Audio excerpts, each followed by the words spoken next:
नमस्कार साथियों, मैं अजय कुमार। हजारों साल के मानवता की यात्रा में एक साल का कोई महत्व नहीं है, मगर इन एक सालों को जोड़ जोड़कर ही मानवता ने अपने हजारों सालों का सफर तय किया है। तो चलिए इस वीडियो में उन महत्वपूर्ण राजनीतिक, आर्थिक और अंतर्राष्ट्रीय खबरों पर चर्चा करते हैं जिन्हें भारतीय मानस जब भी साल 2025 का जिक्र करेगा तो जरूर याद करेगा। इस साल की सबसे बड़ी घटना अप्रैल 2025 के क्रूर पहलगाम आतंकी हमले के जवाब में हुआ ऑपरेशन सिंदूर रहा। बिना ऐसा सबूत इकट्ठा किए जिस पर दुनिया और अंतर्राष्ट्रीय संस्थाएं विश्वास करें, भारत ने पहलगाम आतंकी हमले के लिए पाकिस्तान के आतंकवादी संगठनों को जिम्मेदार बताकर उनके आतंकी ठिकानों पर हमला किया, जिसे पाकिस्तान ने अपने संप्रभुता पर हमला बताया और जवाबी हमला किया।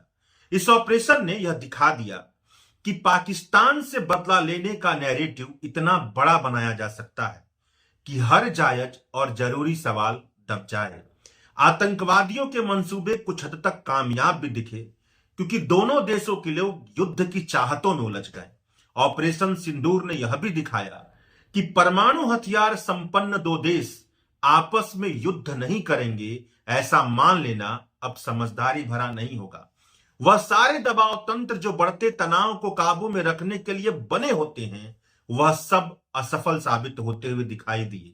इस घटना ने यह भी दिखाया कि पाकिस्तान प्रायोजित आतंकवाद मात्र अब राष्ट्रीय सुरक्षा का मुद्दा नहीं रह गया है जिसके खिलाफ ठोस और निर्णायक नीति अपनाई जाए, बल्कि हिंदुत्व आधारित सरकारों के लिए यह एक ऐसा अवसर भी बन जाता है जहां मीडिया के माध्यम से झूठे, कपटपूर्ण और अधूरे तथ्यों पर आधारित नैरेटिव गढ़कर वोटों की ध्रुवीकरण की राजनीति की जाती है, भले ही यह करते हुए राष्ट्रीय सुरक्षा खतरे में क्यों ना पड़ जाए।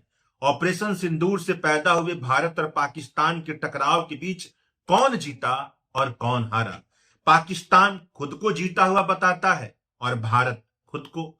नरसंहारी इजराइल और तालिबान के सिवाय भारत के पाकिस्तान पर हमले का किसी भी देश ने खुलकर आधिकारिक तौर पर समर्थन नहीं किया।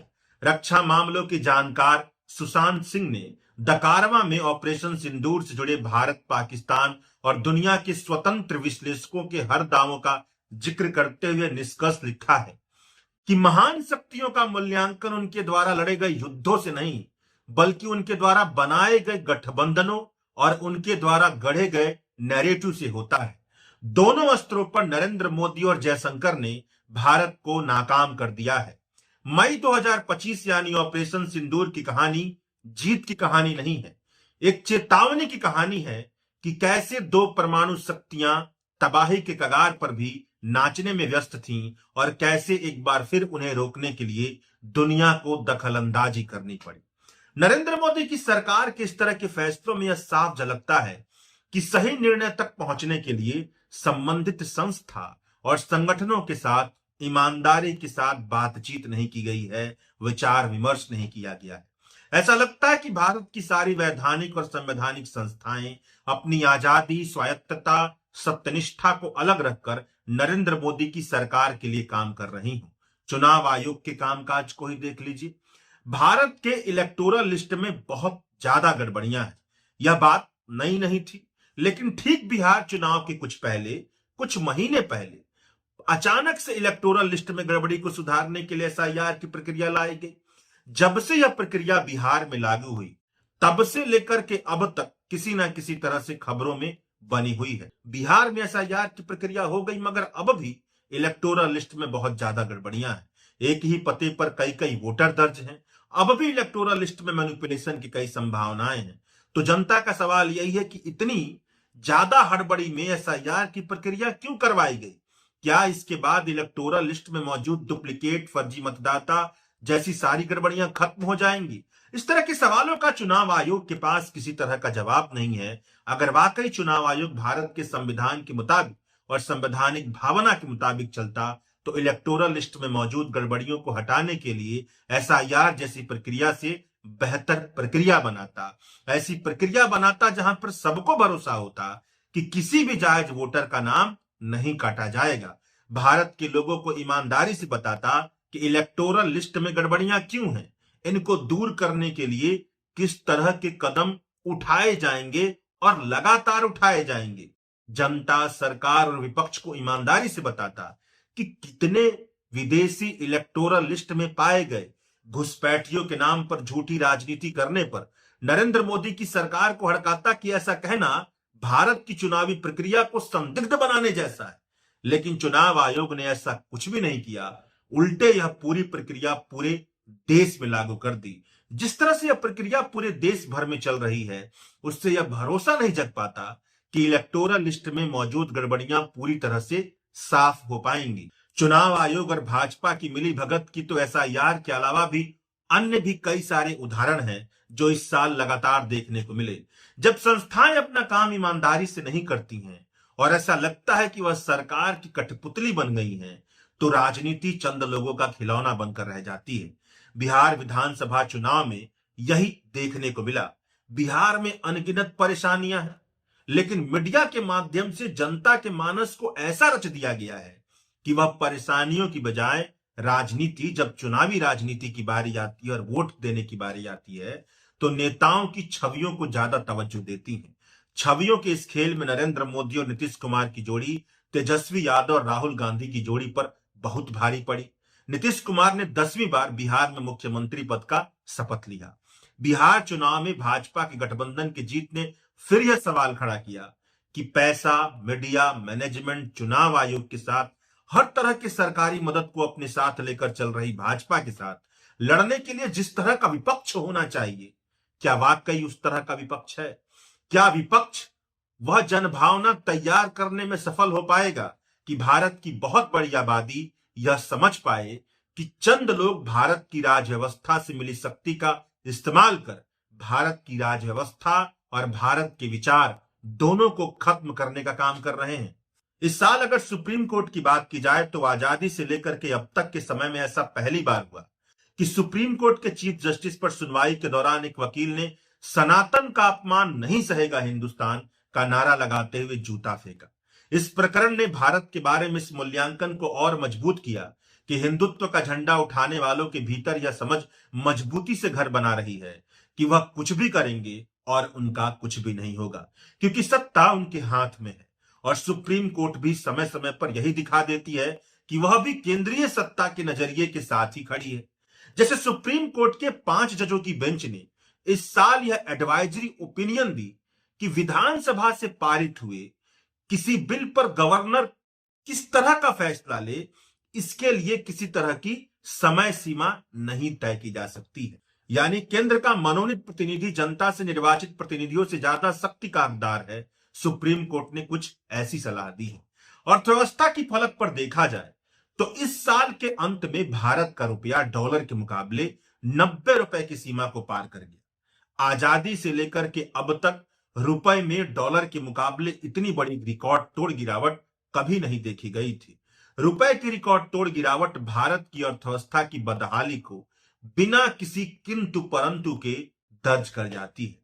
रुपए के रिकॉर्ड तोड़ गिरावट के कई कारण गिनवाए जाते हैं, लेकिन इतनी बड़ी गिरावट कि $1 के मुकाबले 90 रुपया पार कर गया रुपया, इतनी बड़ी गिरावट भारत की अर्थव्यवस्था की संरचनात्मक बहाली को उजागर करते हुए बताती है कि 140 करोड़ की आबादी वाला भारत अपने मानव संसाधन का कुशलतम उपयोग नहीं कर पा रहा है और दूसरे देश पर बहुत ही ज्यादा निर्भर होते जा रहा है। Excessive dependence.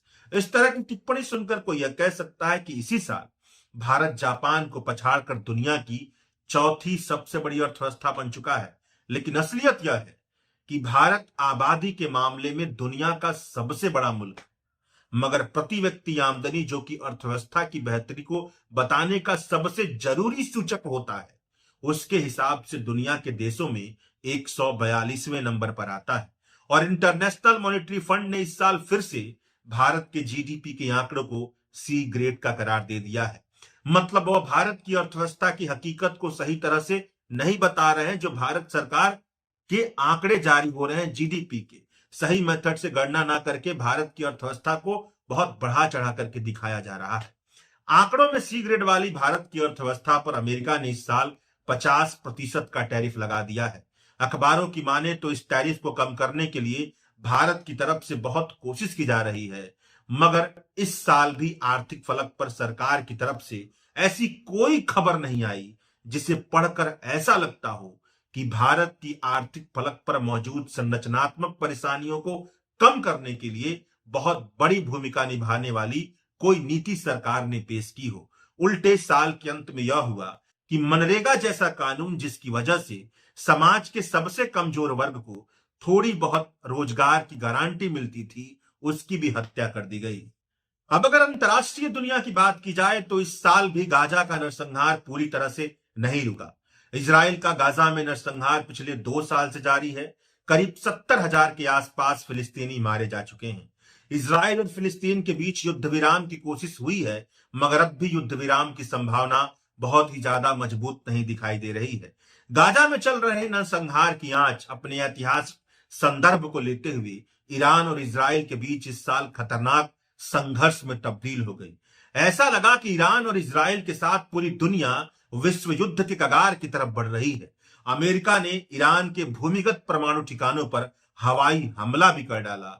अमेरिका की हरकत पर पूरी दुनिया सन्न रह गई, लेकिन अच्छी बात यह हुई कि अमेरिका के हमले से बहुत बड़ा नुकसान नहीं हुआ। यह महज दबाव बनाने का एक तरीका जैसे लगा। धीरे धीरे ईरान और इजराइल एक दूसरे से घनघोर तरीके से भिड़ने की बजाय दूसरे रास्ते पर निकल गए हैं। यूक्रेन और रूस के बीच का युद्ध भी 4 सालों से जारी है, मगर अब भी इन दोनों देशों के बीच युद्ध विराम जैसा कोई ठोस समझौता नहीं बन पाया है। रूस ने यूक्रेन के तकरीब 20% हिस्से पर कब्जा कर लिया है। यह युद्ध दुनिया के सामने वही सनातन प्रश्न खड़ा करता है कि युद्ध में कोई नहीं जीतता, हर पक्ष हारता है। रूस और यूक्रेन भयंकर तबाही का सामना कर रहे हैं, मगर उसके बाद भी युद्ध क्यों कर रहे हैं? नेपाल में सितंबर महीने में जेनजी का ऐसा हिंसक आंदोलन हुआ कि नौजवानों ने नेपाल के पूरे सत्ता प्रतिष्ठान को उखाड़ फेंका। कुछ विश्लेषकों की राय है कि नेपाल में जो कुछ भी हुआ उसमें विदेशी ताकतों का हाथ है, तो कुछ विश्लेषकों की राय है कि नेपाल का सत्ता प्रतिष्ठान बहुत भ्रष्ट था और उसके खिलाफ जेनजी खड़ा हो गया। तो कुछ विद्वान यह कहते हैं कि जेनजी नेपाल की सत्ता के प्रतिष्ठान के खिलाफ खड़ा हुआ, मगर उसके पास भी नेपाल को चलाने का कोई विजन नहीं है। सच्चाई जो कुछ भी है, लेकिन नेपाल में जो हुआ उसने सबको इस दिशा में सोचने के लिए मजबूर किया है कि केवल सत्ता की बेईमानी के खिलाफ खड़ा होना जरूरी नहीं है, बल्कि इस पर भी सोचने की जरूरत है कि जो सत्ता की बेईमानी के खिलाफ बोल रहे हैं, अगर वह सरकार में आए तो सरकार कैसे चलाएंगे। यह तो केवल खबरों की दुनिया की बात हुई। इसके अलावा भी बहुत सारी महत्वपूर्ण खबरें होंगी जो छूट गई होंगी, लेकिन असल सच्चाई तो यही है कि हम सबके जीवन में हमारा हर लम्हा महत्वपूर्ण होता है, हमें रचता है, हमें गढ़ता है। सुख दुख राग अनुराग जैसे सारे भाव हमारे जीवन का हिस्सा होते हैं।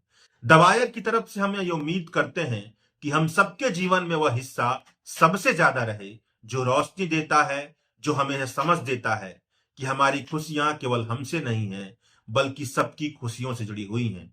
नया साल आप सबको मुबारक। शुक्रिया।